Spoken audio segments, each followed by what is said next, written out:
जवन भइल जैसे भइल, काका भइल कैसे भइल, जवन भइल जैसे भइल। बताओ बताओ।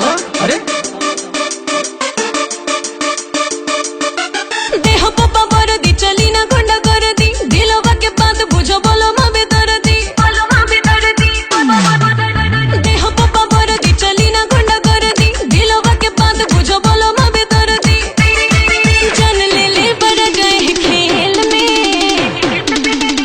हटो ये हसीना न त डाल दे हम जेल में, हटो ये हसीना न त डाल दे हम जेल में।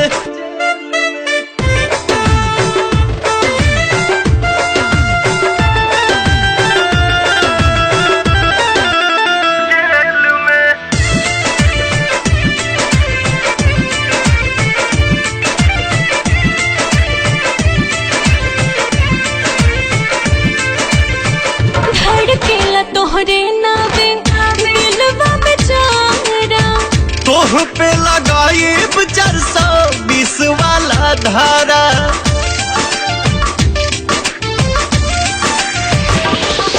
ओ तू ही धरवले बाड़ा प्यार वाला रोग हो। लाइव हथ काड़ी तो हर बिगड़ल संजोग हो। काहे डरेला तू हमरा से मेल में।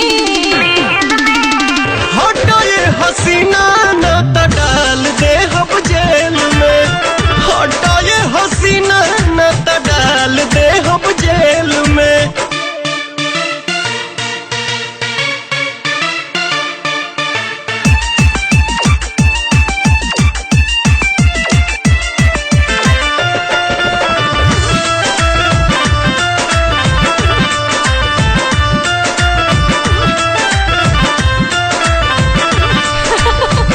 तू हो जवान हमरो डेंजर जवानी। आग न लगावा तू सटके रानी।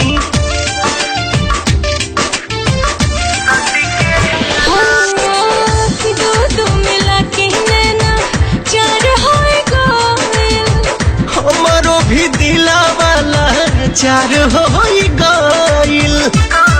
कब मिलब तो हमसे अकेल में। अब ये हसीना प्यार कइल जा